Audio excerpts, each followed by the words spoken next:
All right. What's up, Welcome, everybody? welcome everybody. Welcome, early birds who were waiting to be at the front of the line, front row seats for capital gains this week.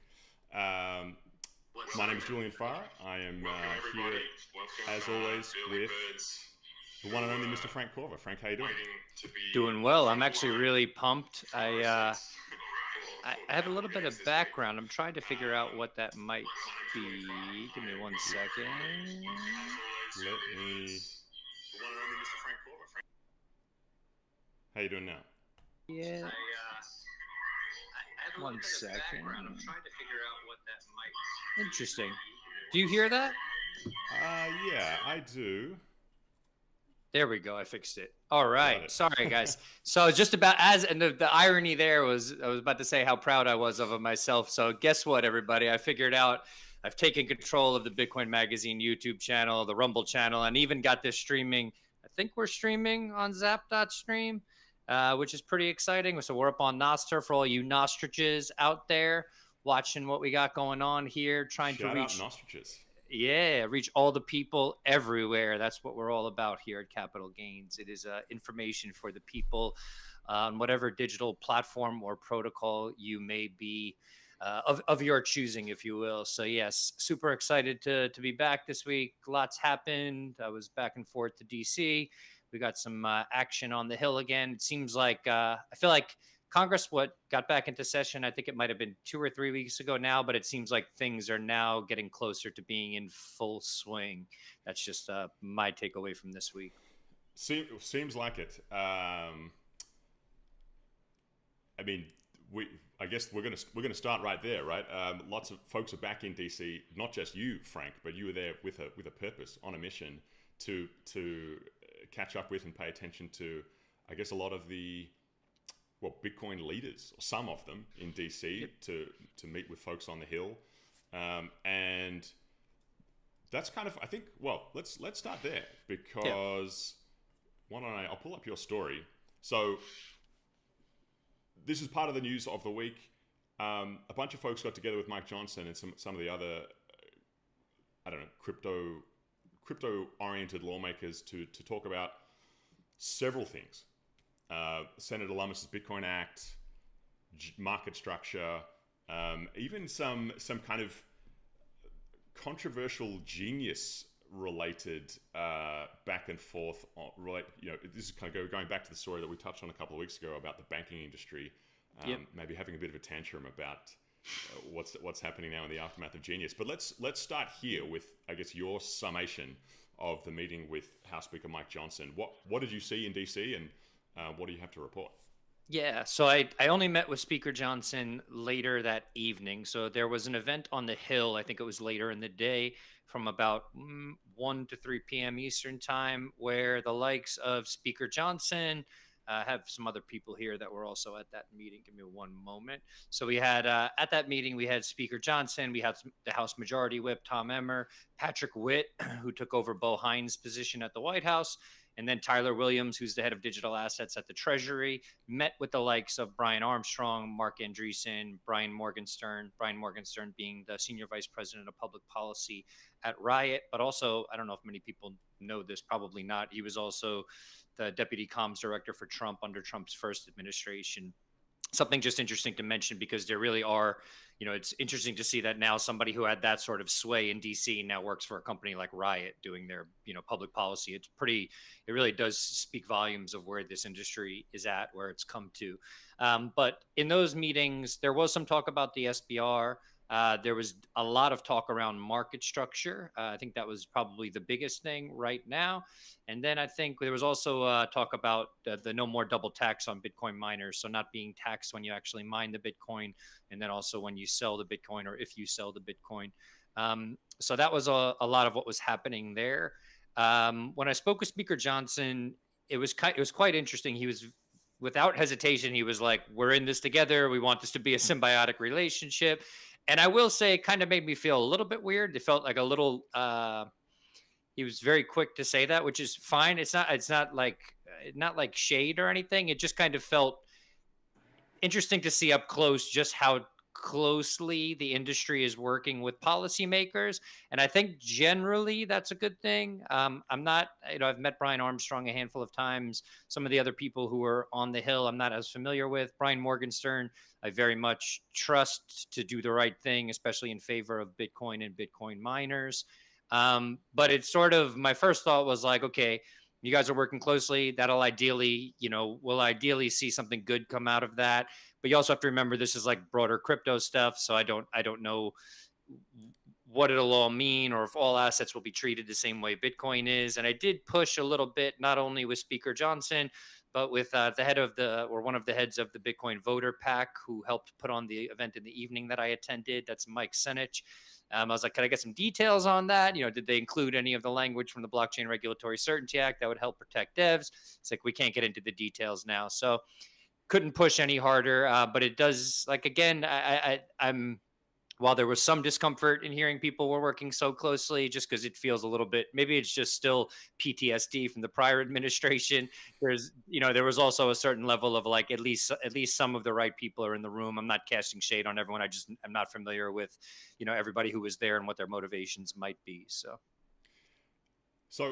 I guess there are a couple of questions I have. Obviously, we can talk about the policy, the actual policies that are being discussed, right? Yep. And I guess lobbied for. I'm kind of curious though, just, in your experience, like you're in these meetings in DC, and one thing I wonder is when you're there's like a public facing side to these road shows where everyone gets in the room, you have the kind of the photo op thing, and there's a quote unquote meeting, people are sitting around the table and going through this kind of, I don't know, perfunctory discussion about the issues. And then, of course, I always assume most of the action, the important action anyway, takes place behind closed doors, behind the scenes, right? So can you give any more insight into just, when all of these leaders are going to DC, what's the agenda actually like? And I don't know, what do you think, like what role do these public facing meetings, the one that we get the photos from, like what role do they actually play? I think there's one, just power in people showing up. So I was at the first crypto summit at the White House, and it was quite a powerful scene to see everybody from chairs of the SEC, CFTC, Treasury, whatever, all the way through Trump, sitting next to the likes of Brian Armstrong and David Bailey and the Winklevi and all that stuff. Everybody on that side of things, the industry side of things. Some of the conversations obviously happen behind closed doors with this stuff, but the bigger thing I think is that we're there to ask questions. And also, if we don't necessarily like what happens behind closed doors, we'll be there next time to ask questions as well. So it's sort of like the physical showing up. There's a little bit, I might be wrong, and maybe this is just a little bit of naivete, but like it does seem to engender a little bit more accountability. Like, hey, this is what you said. This is what was said last time. Did something change between now and then? And you can do this in a polite way. It doesn't have to be in an aggressive, accusatory way.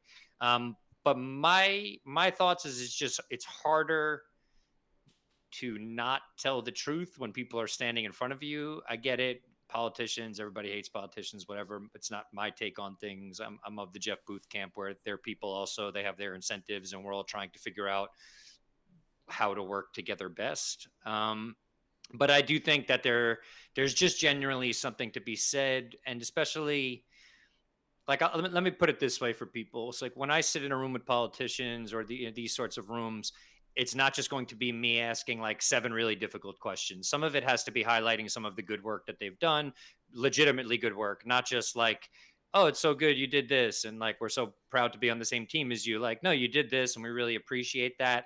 Here's what's still on our mind though. Here's what we're still concerned about. And you don't bring it up in a way where it's like, I want this, or we at Bitcoin Magazine want this. You talk about it from a community perspective. Generally speaking, these are Bitcoiner values. We would really like to see them enshrined into law, or at least the right for us to have these values protected via the law. So yeah, some stuff, it doesn't all happen in the sunlight, but we can bring some sunlight to it if we don't like what happened behind the closed doors. Yeah, yeah, makes sense. I guess as you say, there's some kind of accountability associated with it, and that's probably also why Mike Johnson maybe had this hat on of wanting to be overly communicative about how supportive they are. Like that's the relationship that's been formed between the industry and the lawmakers here, which is this ongoing mutual relationship, right? Like 100%. Yes, let's all keep showing up. Let's keep talking about how much we support each other, and like that's an important part of the process. Totally aside from the technical discussions about how the laws get written. So I was also told something too, like for as young as this industry is, this apparently is the fastest like any sort of chunks of legislation have ever moved through the United States government for an industry that's this young. There's probably pros and cons to that. Some people would say, I don't know, maybe let's take our time and really get this right. While other people say like we need to get certain things enacted into law, because obviously we saw what happened under the Biden administration, and when there's too much sort of wiggle room for the powers that be to interpret things the way that they want to, it creates a lot of issues, creates everything from debanking to not really understanding beyond Bitcoin what some of these digital assets are. So it's like there's I think it's a good thing that we're moving relatively quick. Again, we've highlighted it many times. Ideally, we see the language that we want to see, especially the BRCA language, the blockchain regulatory certainty language, add into the market structure. And I would say, too, market structure is surely next. That Brian Armstrong got on CNBC or whatever, like he's been talking about this. Market structure is something that I wouldn't be surprised to see I wouldn't be surprised to see it enacted into the law within maybe the next 2 months or so. Yeah. So let's talk about some of those specific issues then. You mentioned market structure. We'll come back to Brian Armstrong later in the show, talking about genius and market structure. But I'm curious what you think about one of the other big pieces, at least that was advertised, which is the Bitcoin Act, right? The Strategic Bitcoin Reserve. In theory, this was a feature of the roundtable discussions. Yep. Do you have any... I guess just from being boots on the ground, did you observe any of that? And did you get a sense for, I don't know, where that sits in terms of prioritization of discussions here? Clearly market structure is first, then there's kind of a cohort of folks there who also care about the Bitcoin Act, but is it, what do you think? So the Bitcoin Act was actually, so there was this event with Speaker Johnson and Whip Emmer. But then there was this other event happening with Senator Lummis, Michael Saylor, Nick Begich. I think Fred Thiel was there as well, where they were talking about the Bitcoin Act. And I think some people from the industry, including Fong Li, who helps execute the strategy at Strategy, the Michael Saylor, company, the Maris, Fred Thiel, as I mentioned, then Riot CEO Jason Less. I think they're sharing their experience as companies that hold Bitcoin on the balance sheet and maybe how that can apply to what the government does. Again, kind of wild to see like that level of connection between like, hey, we're a private company, kind of, we set an example for this, do it the way we do. I almost feel like it probably should be a little bit more secure for the government, which it may be. I think, the Bitcoin Act mandates that there's decentralized storage facilities across the United States. So I don't know. I think with MicroStrategy, I think they need to have a custodian. I think Coinbase just holds, their Bitcoin or whatever. So it's a little different. I don't think this is as much of a priority. I think it's going to be market structure than the Bitcoin Act. And my guess is that we want to see all of this stuff get done before midterms. Mike Senich, one of the senior advisors at Bitcoin Voter PAC, said, we are going to make sure to continue to push for, the House to remain Republican, because Republicans have been more open to working with us. When I interviewed him at that same event with Speaker Johnson.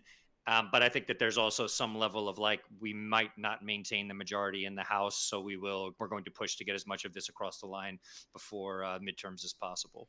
Yeah, that's an interesting question, right? Because we're now midway through September, most of the way through the legislative year.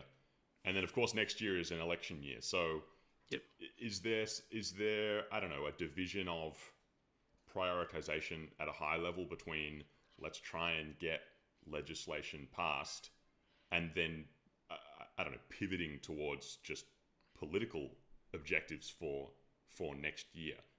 Yeah. I think people know. I could give a little bit of background on this. So I spent last week. I spent a lot of time reaching out to Democrats to speak with them about what we talked about last week, their 7-pillar framework for market structure. So I spoke with Gallegos people, Kirsten Gillibrand's people, and I can't get one of these people on the phone. And I'm saying this as like, I'm not saying this to be like partisan or anything, but like my guess is that whatever you're hearing from Democrats is very much lip service. I don't think, because I'm saying to them like, hey, our listeners would really love to hear from the other side. We cover what happens from Republicans quite frequently. And then the opposite of that is I spoke with Tim Scott's people. He's like, yeah, let me know when you want to talk. Like, let's go. So it's like, I think people get that, like, maybe Democrats are providing the lip service they need to because they saw like the beating they took in these elections, especially the swing states. I would say in part, at least, because of the Bitcoin/crypto voter. So I think all the PACs and the lobbyists, everybody sort of knows what's at stake come midterms. I think because of maybe Trump coin and some of the other stuff Trump's family has done, there's enough messaging by the Democrats to say like, look, do you want to keep this, do you want to let this guy keep doing what he's doing? We need to take back the House. We need to stop him. And I think the other side, the right, the people who are more in favor of pro Bitcoin, pro crypto politicians are pushing hard for, to at least take back the House. I don't know what the odds are in the Senate as well, but it just seems like there's a bit of a sense of urgency at this point. Get as much across the line as possible, and then hopefully maintain the House. But it's definitely not a given. Yeah, I wonder. I guess a quick note of speculation on my part, but I wonder on the Democrat side how much of this, I don't know, indecision or lack of public articulation on policy here is just because it's not clear as a party where they stand. It seems that there are maybe factions and different powerful Democrats with different points of view, right? And there's no clear leader here. In 2024, it was very clear on the Republican side what the position of the Republican Party was going to be because it was whatever Trump said it was, right? Yep. 100%. Now, with Democrats, we have maybe a Warren camp that has historically been anti-crypto, but maybe is nonetheless a little bit more, at least willing to come to the table with some principles and some policy ideas. Then you have the other camp who, the Gillibrands, et cetera, who have been working across the aisle much more productively for a while. And then you have another camp too, maybe it's not a camp, but certainly a bunch of Democrat lawmakers who are singularly focused, it seems to be, on just like Trump corruption and Trump coin and all of this stuff too.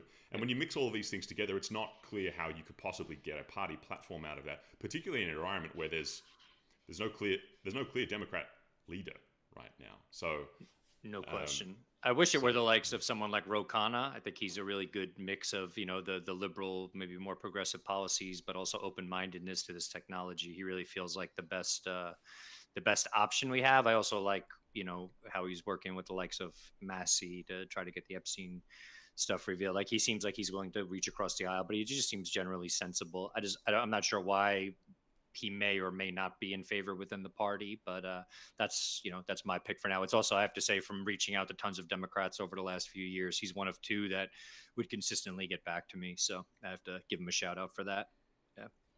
Yeah, well, we'll have to get him on the show at some point. That's it. Okay, let's move on and let's talk about the Fed.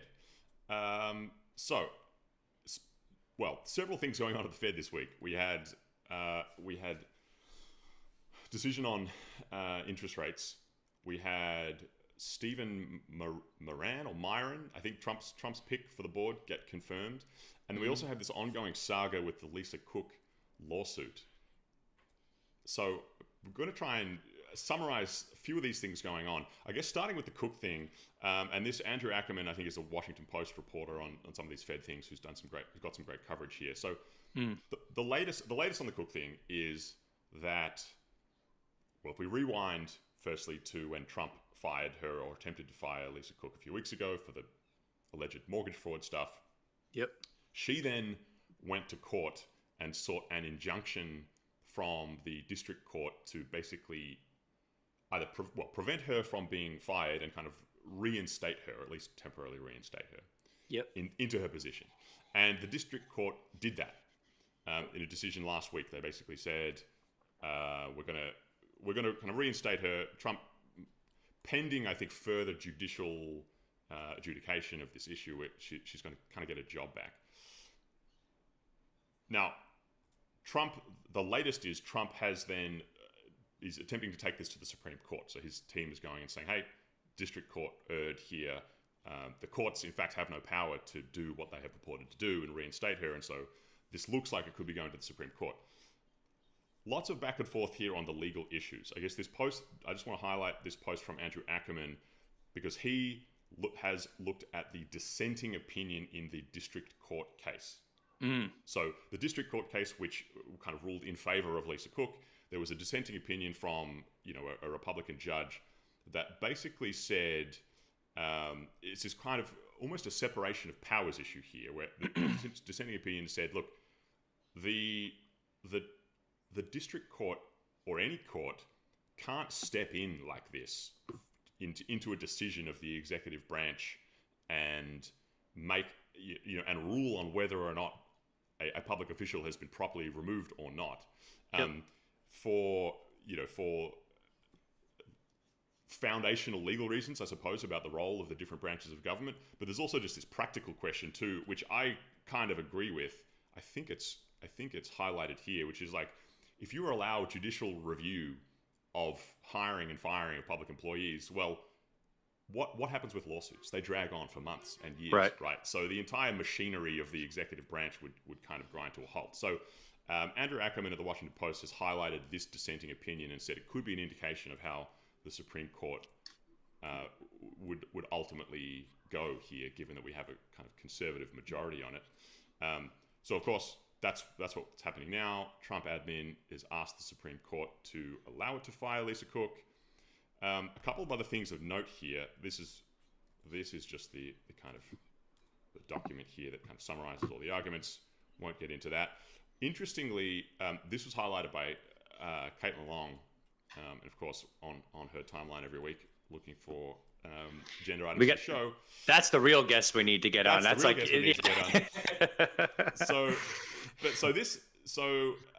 Caitlin came across this. This I found interesting. So an amicus brief had been filed in the case, signed by. So this is kind of I guess the most layman way of describing it is a kind of informal letter or opinion in support written that could be filed by NGOs, it could be filed by other lawyers or anybody, right? So attorneys general from 23 states have filed an amicus brief in support of the Trump case here against Lisa Cook, saying that basically he's got a right to fire her, and that the courts can't step in and say otherwise.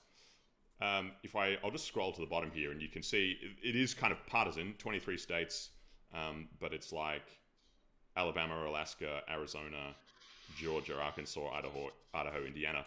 I haven't checked them all individually, but I think it's basically wherever there is a Republican governor in office right now have kind of written in support of this. And so I think this, subject to looking into it further, the idea here is, again, if you are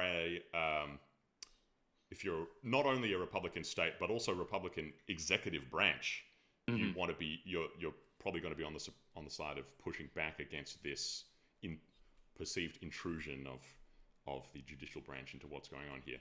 Anyway, legal nerding out aside, that was just one of the stories from this week on the Federal Reserve. I also wanted to highlight, I think, what I think is a kind of strangeness in the commentary around what's going on the Fed, and a kind of confused nature of how people are interpreting what's going on, not with, I suppose, if you add the Cook thing to the pressure on the reserve, the rate cuts, plus the latest appointment, there's this question swirling around that we've touched on now, which is, what is the nature of the Fed's independence? Is it independent? What does it mean for the Fed to be independent? And should it be going forward? I kind of just want to, I put this in the agenda. I just wanted to highlight three different headlines here. So one, this is from the Wall Street Journal. And you can see the Wall Street Journal is saying it's Trump's Federal Reserve now, right? And this is about basically Trump imposing his will on the Fed to cut rates and do other things. Second, from The Guardian, we've got the Fed's independence is going to be tested like it never has been before. And then totally different take from the New York Times saying that the Fed is actually showing unity and is like weathering these attacks on its independence, and it's demonstrating this strength, against the political imposition of Trump. And I think they were saying because they didn't cut rates as much as Trump wanted to, and some other things too. So this whole question of independence, I think it's just a mess, and I don't think anybody knows what it means. And it's just this political, shibboleth that, like everything else at this point, is just used by one side to make a political point with whenever it's convenient. Could I jump in here if you don't mind? Yeah. So one of the things about the Fed that drives me nuts is they're sort of a private institution when they want to be private, and they're public when they want to be public. So the Fed, and please correct me if I'm wrong, but from my understanding of what it is, it's a consortium of banks, essentially. It was formed as a consortium of banks. It obviously interfaces with our public institutions. There's no question about that. But it sort of claims to be more of an independent, hesitate to use the word private. Let's just stick with independent entity for when it needs to be. And then there's other times it claims to be private. So I almost feel like there's a little bit of like reaping what you sow here. It's like, so how independent is it? Well, that's the question I've been asking myself for years as a Bitcoiner. And now we're seeing it tested. I think the fact that it likes to play whatever card it wants to play at the time, because, that seems to work better for it. Maybe we're seeing like a little kind of, it's not a dose of its own medicine, but like almost like you're almost seeing that, we're now finding out what it really is. Let me just put it that way. We're finding out what it really is. And I think this stress test it'll be quite interesting. It'll be quite interesting to see what the result of this stress test is. Yeah, absolutely. And it's like so many other issues that are going on in politics today. I feel this almost sense of whiplash, right? With as soon as one party gets out of power and the other party comes in, it's like the roles just kind of reverse. Totally. I think we touched on this a couple of weeks ago. In 2020, I want to say maybe the last, or 2024, the last year of the Biden presidency, I remember Elizabeth Warren wrote like an open letter to Jerome Powell saying exactly what Trump is saying right now. Like, you need to cut rates. Americans, are being harmed by interest rates being so high and all this kind of stuff. And of course, we know the reason why, because cut rates and it's going to juice the economy. And of course now all the Democrats have kind of switched sides and are outraged at the idea of the Fed's independence being. And if I'm not mistaken, this rate cut that just happened, was it the first rate cut under Trump? There were rate cuts leading up to the election. There was one or two. Before the election. Right before the election, right? Yeah. Okay. Yeah. So, actually, one last thing I wanted to touch on is a kind of a blog post at this site called The Daily Economy, which just was kind of an interesting, talking about the appointment of Steve Moran, this new appointment to the Fed board this week, just tracing through the history of political appointees at the Fed. Okay. And so it goes through the history from, talks about Alan Greenspan and Ben Bernanke and Janet Yellen too, just making the point that like there is actually a long history of this kind of revolving door between presidential administrations and the Fed back and forth, and making the case quite clearly with a few key examples that this has been going on for some time. It's always has been, always will be political. And I just think I would say if we could almost bring it to a different level, it's sort of like human psychology based. So for example, if I became president and the guy or the woman who was running the Fed was like, not my homie, and all of a sudden Julian Fahrer came around, he's a really smart guy and wants to run the Fed. It's like, I'm not saying I would do like what Trump is doing, but like you sort of want to be surrounded by your homies, the people who are more like you. I think that's just a piece of what's going on. I'm not saying it's the way it should be. It's just a little bit of human nature at play, I think. Yeah, well, that's actually, it's funny because people who are outraged about Trump firing a bunch of people across different executive branch departments and installing his own, loyalists, this scary word, installing loyalists. Like, what are you supposed to do if you're the president? Like, what if you're trying to successfully administer a branch of government, or forget that, if you're successfully trying to administer a company or anything else, like any institution, yeah, you would certainly hire people that agreed with your vision and were on board with the mission. And if people weren't, you would let them go and you would send them on their way. So, it's, well, enough said about that, I think. Yeah, maybe we'll start a new podcast about human psychology and how to structure institutions. So, yeah, exactly. Okay, let's head back to the Hill because we touched on this a couple of weeks ago, that in the aftermath of the Genius Act being passed, suddenly all these banks seem to be just waking up to the fact that there's this thing called the Genius Act, and oh no, it's now law, and maybe it affects our stranglehold on the financial system, and are suddenly really upset about it, and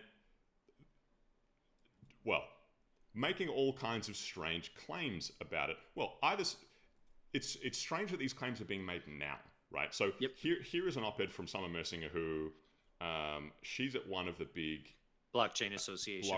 Blockchain association, yeah. So she's talking about the Genius Act. So banks are trying to rewrite the Genius Act. She talks about a couple of claims that are being made kind of privately, and one of them being this kind of scare campaign that stablecoins is going to allow to massive deposit outflows from banks. So there's going to be this kind of run, so to speak, on banks. Up to $6.6 trillion could just kind of run away from the banks. Others are talking about repealing certain sections of the Genius Act. So Summer Mersinger is kind of highlighting all of this and pointing out that it's just silly. Like, this law was just passed a month or two ago. What are the banks talking about now? Yeah. So what's crazy to me is, like I said, they seem to be just waking up to the fact that this is happening and this is real. And it's not just... So I'll say it's not just... I don't know, impotent flailing around or writing op-eds. It seems to be a real movement on the Hill to do something about it. And you can tell that it is because people like Brian Armstrong have been in DC to address this head on. So here's a post from Brian talking about being in DC to get market structure passed, but also, I don't know if he said it in the post, but I think he talks about it in the video. I'm just going to try and play this video because he makes the point quite clearly about what the banks are doing here. I can also give I can give some background on this too after we're done.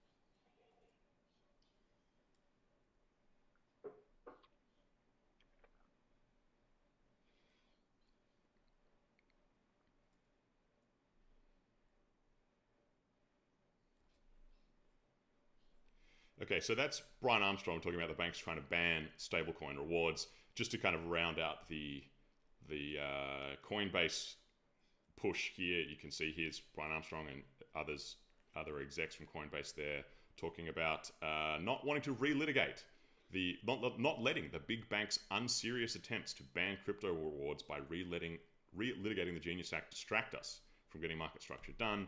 And then actually quite a substantive thread from Faryar Shehzad, the chief policy officer at Coinbase, talking about the same thing. So one of the issues, at least that the Coinbase folks have highlighted there, is this question of stablecoin rewards. Also, actually, this was mentioned in Summer Messinger's article, where I think, okay, so if we go back to the Genius Act, one of the key features here that was perhaps designed to put some guardrails around stablecoins just eating the banking system is this ban on stablecoin issuers offering yield on the stablecoins, right? So if you Tether or if you Circle or whatever, you can't offer people yield. Now, so that's stablecoin issuers. Now, of course, Coinbase is not a stablecoin issuer. Yep. Right? Financial institution. It's a financial institution. It's not an issuer of the stablecoins. They are clearly very deeply integrated with Circle, but they are not issuing them themselves. Coinbase, of course, has a variety of very attractive yield products on the market now. If you compare them to the rates that you can get in a checking account or savings account, higher than a high interest savings account right now. Higher than a high interest savings account, right? So you can go with stable coins, by the way. Take all your USDC. This is not an ad for Coinbase, but take all your USDC, you bring it to Coinbase, put it in a lending protocol, and you can earn like 10% on it or whatever. Yep. Is this a contravention of that Genius Act provision? Well, by the letter of the law, no, it's not. But this is what's being discussed now: is it a kind of loophole that is certainly getting around the spirit of the language of the law? So this, I think, is what part of what the banks are kind of kicking up a storm about. Yeah, if I could jump in, one of the things that's funny about this, Gareth Jenkinson, one of the managing editors or the managing editor at Cointelegraph, posted something quite interesting about this.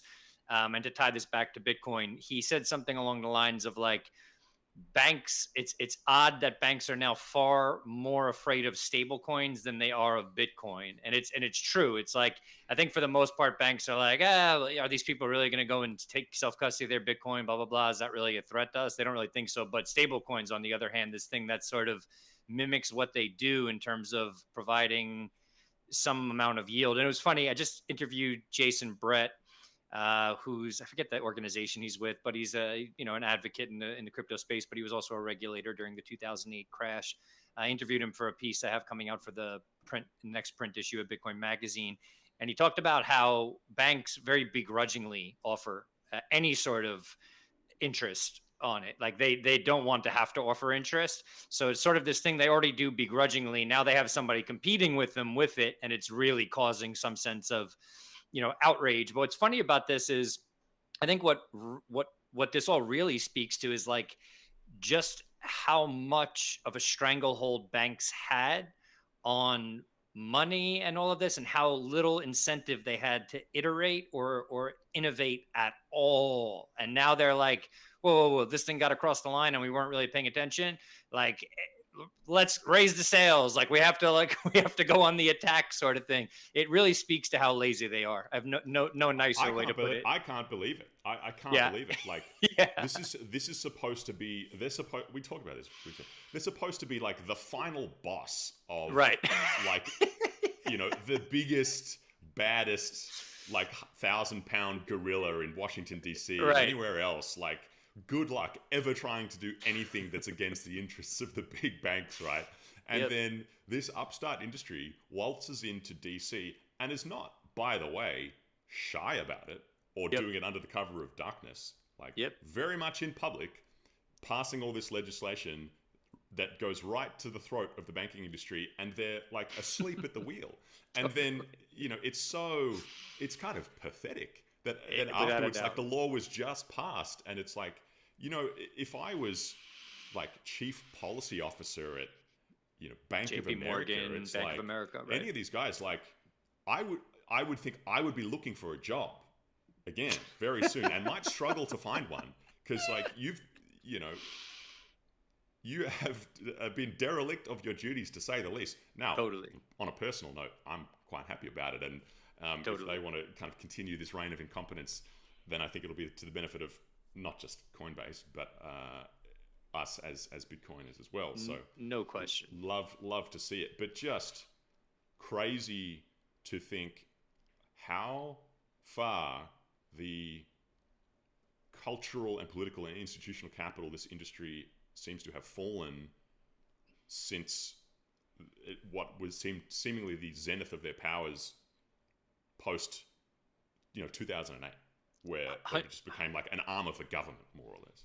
That was it. And I think as you're saying this, I'm thinking back to this event on Tuesday night with all these members of the Bitcoin and crypto industry there. And I can say this because it was like semi-public, but it was at the recently kind of soft open PubKey DC. And it was just funny. It's like all these ambitious entrepreneurs, people there sort of like creating all this financial technology, creating community around it. They're speaking with the Speaker of the House while banks are now like waking up to the fact that they've just been sort of sideswiped by this thing that they all should have been paying attention to. Truly sort of a perfect sort of illustration of the dynamic at play here. We have a younger, more agile, more active, more entrepreneurial, more innovative industry saying like, nah, like we're going for everything. We're going after this. We're just going after everybody, and we're doing it mercilessly. I really hope the banks don't gain any ground here. I hope they were just asleep and they lost. Something tells me that they have enough money to claw back what they want to claw back, but I don't think it's going to be permanent. And I honestly hope, I know this isn't like a super Bitcoiner thing to say here, it's because we're talking about stable coins, but I think I like to see institutions like Coinbase doing something better than a bank can do. I have some money in a high interest savings account in Ally. I keep a little bit of cash as a buffer. And what Coinbase is offering with USDC is higher. Again, I'm not saying this because I love Coinbase or USDC, but I do love innovation, and I do love kind of taking advantage of situations where people are asleep at the wheel. So, yeah, and as we've discussed before, anything that can not even right the wrongs, but just of like the 2008 era. Yep. But I'm going to have a soft spot for anybody, even if it's at Coinbase or anybody else. Yep. Anybody that is kind of aligned on the mission of that long-term shifting and just kind of reorienting away from just the disaster that all of that stuff was. So yep. Anyway, enough said on that. Let's carry on to a couple of quick updates on state level stuff. So after several months of hibernation, a couple of the remaining states that have legislative sessions still in play have woken up. One of them being Michigan. So there was a little bit of movement on the Michigan's Strategic Bitcoin Reserve Bill, in that it kind of got shuffled around committees and has been put on the calendar for a second reading. So it's still very much alive. Nothing had happened since February, but it looks like folks over in Michigan are still thinking about and working on their reserve bill. I will say this is kind of a curious one. It's called a Strategic Bitcoin Reserve Bill. Like, it's the name of it is Strategic Bitcoin Reserve Bill, but right. It's actually right at the whereas Texas's SBR was like Bitcoin only. Then there's this kind of middle ground of a bunch of states who are not Bitcoin only, but there's a market cap threshold, which would make it Bitcoin only in practice, that kind of thing. Michigan actually has none of that, and they've called it a Bitcoin reserve, and it really could be anything. So I guess a kind of a caveat and a disclaimer there, but Michigan's still rolling on. Some other things too. I haven't got this open. Another ATM law introduced in Pennsylvania. Another one of these, kind of exactly the same, almost word for word as we've talked about for so many other states on the show, where it's tightening the net around Bitcoin ATMs, money transmitter laws, anti-fraud protection provisions, and just generally clamping down on privacy. In fact, I think for this one, for Pennsylvania's, this bill would stipulate that operators must use blockchain analytics to block known fraudulent wallets as well. Interesting. So, yeah. How do you do that with Bitcoin? How do you block a Bitcoin wallet? Well, what is a fraudulent wallet, right? So, so this is another one, again, keep coming back to this when we talk about these ATM laws, where it's like, it doesn't seem, on an individual level, these don't seem to be of particular consequence necessarily. Yeah. No one's going to be rushing to defend them, but it seems like it's almost for that reason that a lot of incredibly harsh and restrictive language seems to be getting put into these bills.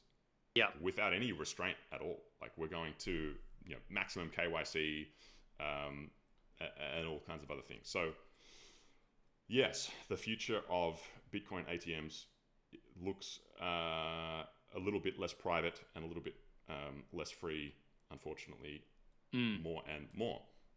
Something to keep in mind, with apps like Vexel, which is kind of like a modern day version of local Bitcoins, you can always be a Bitcoin ATM if you want to sell some Bitcoin to people. Like you can buy Bitcoin from other people. You could sell Bitcoin to other people. I'm not saying to do this or whatever, but just sort of reminding people that you could do that too. I'm not saying to start a business out of that or anything along those lines. I'm just saying that there are other, there's still ways of acquiring Bitcoin without KYC. I think Joe Nakamoto, who just did a great video on Kibera, the circular economy in Kenya, tweeted about that the other day. And it's like, sometimes that's sort of a good reminder for people. But, that's also if you've gone through the steps of actually taking your Bitcoin off of Coinbase or wherever you bought it and holding it in your own custody, which is ideally the people watching the show have done that. But just a little reminder. Exactly. One other one that I don't have the tab in front of me, but it was kind of interesting to see during the week in Massachusetts, Deep Blue, Massachusetts, the Joint Education Committee was hearing a bunch of education related bills, and there are a package of these, a handful of them in Massachusetts, all concerning financial literacy programs in high schools, and so this is a very much a progressive cause in a progressive state. Love it. And part of these bills, included in getting high school students up to speed on personal financial literacy, included in these bills would be provisions, depending on the bill, but basically to include a kind of crypto basics component to these courses as well. Let's go. So yeah, it's just funny to see. I was actually watching the hearing, and these are like, there's not a Republican in the room, right? This is like as liberal as it gets in Massachusetts, and yet some of these lawmakers are talking about the need to get young kids up to speed on the basics of crypto. So I don't know, Amazing. Just a little bit of a counterexample to a lot of the other kind of partisan nature of what we seem to be seeing. For the record, I look for these counterexamples all the time. I reach out to Democrats all the time because I don't like the fact that this neutral technology has become such a partisan issue, and I don't really want people to publish to Republicans who are pro-Bitcoin or pro-crypto come the midterms. And I applaud Democrats who are doing this stuff. We should probably get let me reach out to Trey from the Progressive Bitcoiner. Maybe we can get him to come on. Maybe he's from Massachusetts. I could see. I was just let me try and I think I should be able to pull it up in half a second. Let's give the guy a shout out. Yeah, of course. Let's give a shout out to Ryan Hamilton. Okay. Ryan Hamilton in the Representative Ryan Hamilton. Okay. In the Massachusetts. He's not a senator. He's in they have a house. Yep, the Massachusetts House. I'm making a note. Yep. Rep Ryan Hamilton has sponsored one of these financial literacy bills. I think I saw him in the. He didn't talk about it a lot, but he said the word crypto at least. And so and he's a young guy. He was talking about how he's a Gen Z guy, and this is a kind of a Gen Z issue. So it kind of maybe a future Democrat who maybe can transcend the boundaries of the current partisan divide. But we know that I think the big divide, it's partisan. It is partisan for sure, but we know that this is also sort of an age-driven phenomenon as well. We need just younger people in here making decisions. There are plenty of people. Research from Troy Cross shows this. Some of the people in the progressive Bitcoiner world movement, whatever, show this. There's plenty of people in their 20s, 30s, 40s who are liberal but pro-Bitcoin, pro-crypto, and are very much on board. They just don't happen to be the loudest people in the room. That's my takeaway. But very nice to see people operating behind the scenes like this. I'm actually going to reach out to him. I just made a note about this. Really worth highlighting this sort of work because he's not a master of tweeting with rocket emojis to let everybody know what he's doing apparently, but he's doing really important work, and we like to see that, and especially from a bipartisan perspective. For sure. Yeah. Okay, let's move on to, this isn't directly Bitcoin related, crypto Super or anything cool else, though. but this is a crazy story that has been going on actually for a few years. I just learned of it during the week from this post, but I'm just going to have to read some of it because it's just kind of wild. So this is from a kind of anonymous account called VX Underground that reports on open source tech and freedom, online privacy and those types of things. And it reads this. I won't read the whole thing, but I'll read this. Big drama in the Tor community. Big drama today in the Tor community. Conrad Rockenhaus, Tor operator based out of Michigan, who was arrested in 2020 after refusing to cooperate with the FBI. So Rockenhaus, he's actually a disabled military veteran, he ran the fastest Tor node in the United States. In fact, it was kind of an exit node. I'll just pause here. I don't know a ton about Tor, but the idea is an exit. The way that Tor works is it's like Bitcoin in a way. You have it's kind of decentralized with all the different nodes on this network. And as data moves from one node to another, being one person to another, it kind of gets encrypted at every node. But then eventually it needs to kind of leave the network at its destination, and then become kind of unencrypted. And these are called exit nodes. And so it's at this point of an exit that there's this vulnerability, I suppose, because there's this de-encryption of the previously encrypted data, people's IP addresses and IP addresses, exactly. Yep. Yeah. And so this guy Rockenhaus was running like the number one exit node in the country. And so of course what happened, the FBI busted his door down and said, like, we want access to your node. And so he refused to comply. Of course, this is one side of the story, and I'm kind of reporting it as fact, but just caveat on that. So his home was raided in February 2020. He was arrested, and so the story goes, to help resolve the matter, law enforcement requested that he decrypt his Tor exit node to prove his innocence for whatever crimes they're saying he might be involved in. He refused to do that and then was held in pre-trial detention for 3 years. This is the allegation. Still refusing the whole time, denied bail, refusing to give them access to his exit node, for being a kind of nefarious dark web conspirator. And allegedly. Alleged. So and there's all kinds of allegations of other harassment here. That they were violent. They kind of beat him, smashed his windows, threatened to kill his pets, which is insane. And apparently a lot of this has been captured on home security camera footage too. Yeah. So there's a Reddit thread here. Just a wild, insane story. I don't know. Before we get into maybe just some final takes on the relevance this might have to some of the other issues we cover, did you get a chance to kind of read up on this, and any thoughts on what's going on? Yeah. I think I saw another thread on it. Maybe it was this one, but I did see this during the week. I was happy to see you put it on the agenda. I mean, so I met the developer for Tor at a MIT Freedom Tech event earlier this year.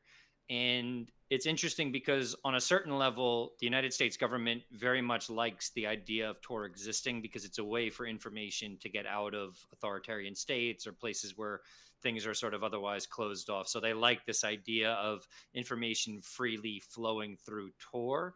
I would imagine, though, much like they would want to associate a Bitcoin public address with someone, they want these IP addresses too to see who's doing what. Now, maybe there's bad people doing stuff. That's true. But like legally, if this guy who has the best last name ever, like I keep thinking of Rockin' like House, Rockin' the House. Yeah, this dude totally rocks.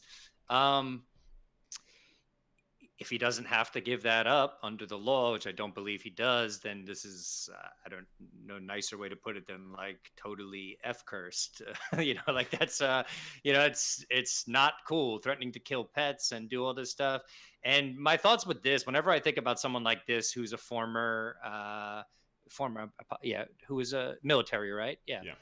I always think about this guy probably knows things about the way the internet is monitored and is very passionate about running this node because he knows what goes on. And I think someone who's that passionate about it, who also has training in the United States military, who's disciplined, who's ideological, I think you're going to have to go ahead and try to kill the pets and probably go ahead and try to kill him. But this isn't going to change anytime soon if everything that we're reading is true.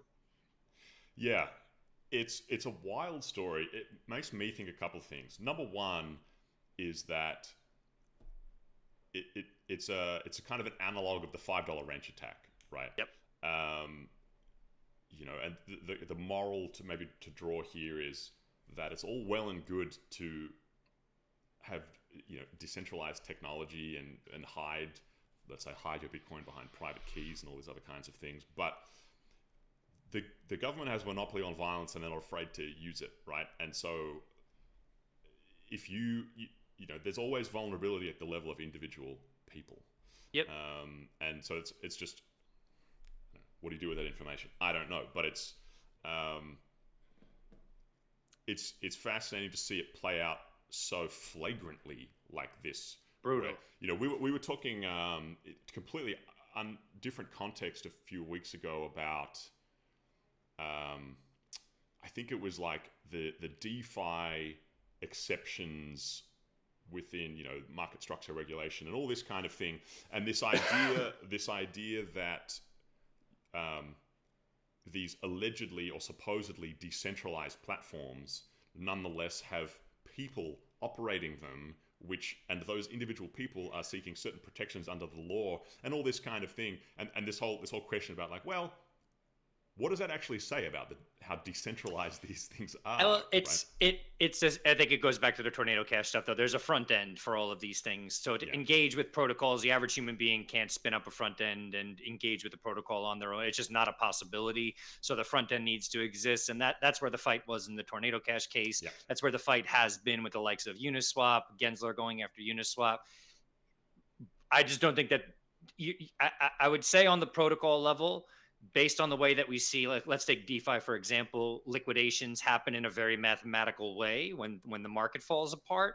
I would say that, yeah, I think these things are successfully decentralized at the protocol level, surely not decentralized at the front end level. And that stuff is still being worked out, obviously, in the courts.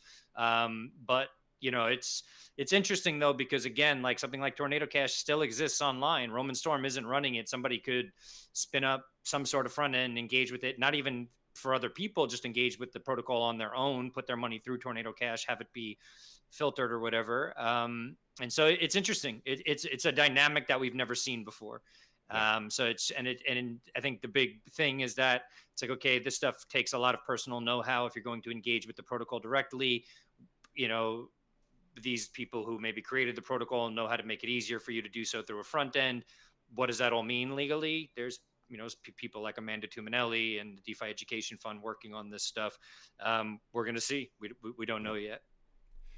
The other thing, maybe I'll just close on this that it makes me think about is, so I started watching during the week. I started watching the X-Files. Whoa! Again, and I've never watched it before. I don't know if you've ever watched the X-Files. I haven't. I'm like 2 episodes in, right? So, nice. But like I just kind of thought this show was about like aliens and ghosts and stuff. And like on one level it is, but it's not about that at all. It's about government conspiracies. That's what the show is about. And it's like the whole theme of this thing is kind of different parts of the government, hidden information on various levels, and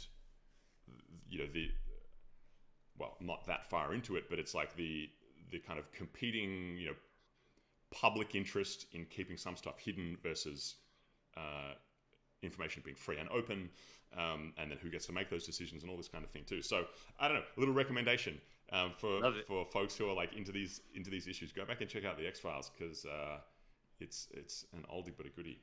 Nice. Love that. Yeah. Also, this, I think it's good. It's great that you brought this up. I think Tor, we can throw into the basket of freedom tech, just something to sort of watch out for next week. I'm actually going to be speaking with the gentleman who helped put on the Freedom Tech Conference at MIT. We're speaking in about an hour. He's from a village in India or a region of India that's right on the border of Nepal, goes there frequently. has been speaking with people on the ground during the protests. So from what I understand, this will be one of the first interviews with someone on the ground who is familiar with the technology that was being used, like BitChat or even Bitcoin, Nostr by default, because BitChat harnesses Nostr as part of its design. So I'll be having that conversation with him, and hopefully we'll have that talk out on Monday through the Bitcoin Politics channel. I'm super pumped just because there's been a lot of stuff out there on this, and like it's either completely the CNN, BBC side of things where they're not even acknowledging the freedom tech, or it's just the pro freedom tech people saying like freedom tech saved everything, when in reality it's probably a little bit of a mix of both. But I'm also just looking forward to hearing more about how this technology was actually put to use, but also whether or not they will continue to use it. I think it'll be really interesting to see whether or not they continue to adopt this technology as they rebuild, so to speak. Nice. Yeah. Well, look forward to seeing some of that. That kind of brings us past the hour, Frank. So it's probably about that time again to wrap things up. Thank you to everybody for tuning in on whether it's Nostr X, YouTube Rumble, or some other way you've hacked into the stream. Kudos if you've managed to do that. Some people, just a quick shout out if you don't mind. Some people said, like, are you going to have a way for people to ask questions while the show is going on? We're not quite there. We produce this together, Julian and I. So we're sort of like producing as we get ready for the show and, act as talking heads. So, but I will say this, it does very much help if you're liking and subscribing to whatever we're doing. Follow Bitcoin Laws, subscribe to Bitcoin Magazine's YouTube Rumble channel, all that stuff. Follow me on Nostr.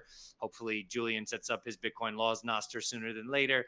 But the reason I'm saying all this, it really does help boost things and get these messages out there. So if you feel like this is sort of unique content that is sort of distilling what's happening on a legal level in a way that seems digestible to you, please help us out. And also in terms of questions, feel free to leave your questions in the comments of the YouTube videos or in the tweet thread or whatever, and we will do our best to address them next time around. I'll take a look at the questions that were left, and even if it is questions about this stuff, maybe we could start the next episode off by maybe addressing some of the questions that people asked. Yeah, we could definitely do that. We can answer questions kind of on an on-demand basis, and we might even be able to get a live chat going as well. So fantastic. We'll try and do all the above. Let's go. I suppose with that, Frank, thank you once again for being here with me. Thanks for everyone for tuning in, and we will see you same time next week. Take it easy, everybody.